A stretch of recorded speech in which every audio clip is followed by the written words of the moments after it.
Well, this video is just the final piece then, isn't it? Because I was scrolling through my SMGs, and I could not find a single one of these that I hadn't made a video on, except for the Vindertech Blazer. So, we're going to be talking about the Vindertech Blazer today. Now, this is a weapon that has been recommended to me plenty of times. It's come to the game many times where it's, a base game weapon, so it's quite common. But as I cover the missions every day on my channel, subscribe for more, I have encountered this weapon quite a lot in the missions. And it is not something I've covered, so here we are. And it is a weapon that is definitely sort of a B tier. I'm not going to be pretending like this is, a sleeper weapon that has been better than everything and we didn't even know. But it is definitely better than you might think, seeing as it's a weapon that not everybody's running all the time, but it is of course a bullet hose kind of weapon where it will be chewing through your energy cells at an unprecedented rate. So it's also a burst weapon, which means it's in this case weirdly better against groups than an individual, because I went up against a smasher and this is basically my usual test.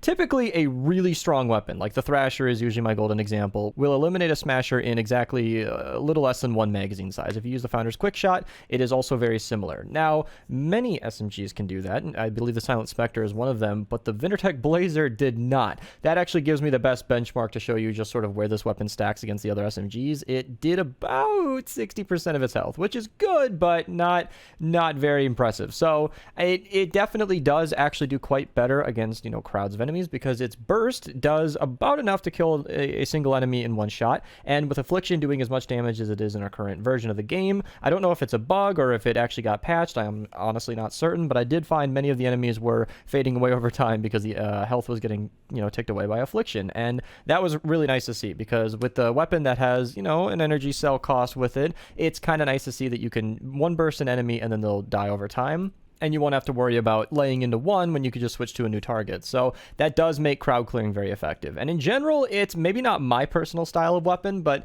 if you've never tried the Vindertech Blazer, I highly recommend just, taking it out of the collection book or leveling up a schematic and giving it a try, because if you can afford the energy cells, it is actually quite a fun weapon to use. Now, the reason that I use a smasher test and everything is because I can't really just show you DPS, because even though it's perked the same and you can see that the Thrasher has a higher DPS, it's not really the same thing, because of course it's a burst weapon. I am not certain if that 9.8 fire rate is how fast it's shooting while it's in a burst, or if this 9.8 is accounting for the time between bursts where it has a little bit of a cooldown before you can shoot again. I'm really not certain, so that is a little bit up in the air. However, it does seem to do definitely less. I'm just not certain exactly how much. Now, of course, if you are going to be perking this weapon, let's talk about it and get into it. Now, it is a base game weapon, so there's not really going to be any surprises here, but of course I'm going to go through it anyway. So as for the 6 perks, let's start down here. It doesn't really matter so long as you have Affliction or Snare. You can get the on-crit regaining shields, which isn't hugely useful in my opinion. Headshot eliminations and headshot perks in general are not going to be fantastic for this weapon, as I did not find the accuracy on this weapon to be exceptional. The bloom is going to mess that up quite a bit, and of course you do want that extra damage to Affliction or Slowed and Snared. If you do for some reason go with one of these other perks, then typically damage to miss monsters and bosses is the way to go, but that 45% from either Affliction or Slowed and Snared is really nice to have.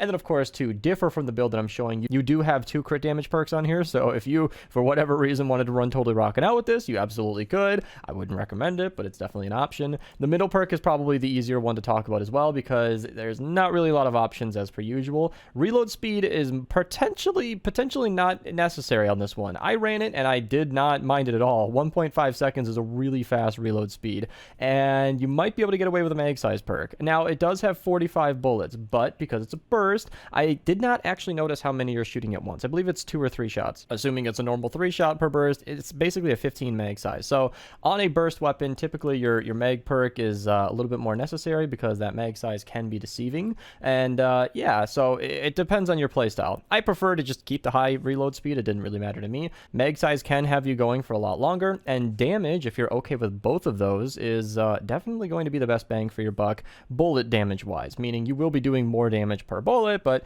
you'll spend more time reloading and you'll be draining your magazine even faster. So it's kind of a toss up there. As for the perks on this weapon, fire rate and damage is definitely the exact same as crit rate and crit damage. We've done the math on that plenty of times, but that is a tricky thing where you are firing in bursts. So it's kind of nice to just eliminate an enemy in one burst and not have to worry about it. And that is where a crit build is kind of tricky, because if it crits on average 1/3 of the time, or 38% of the time, then on average you will be one bursting pretty much every enemy. That was not exactly my experience, but if you're in a full party with, you know, boosts from other players, this weapon should be doing plenty of damage to be one-shotting those normal enemies. So I do believe a crit build is perfectly fine on this, but you could roll double damage and probably not even worry about it.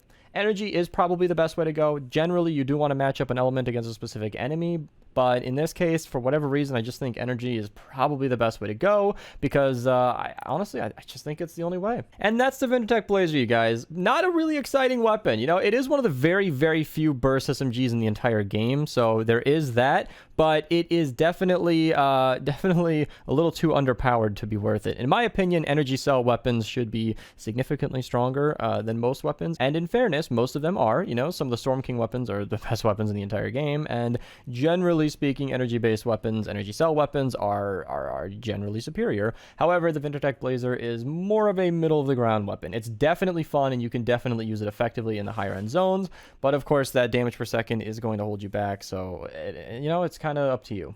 If you guys enjoyed this video, feel free to use code Mista to check out. I'd really appreciate it. If you guys want to become a channel member, you can do so here with the join button or the link in the description below. Follow me on Twitch. Thank you guys so much for watching, and have a nice day.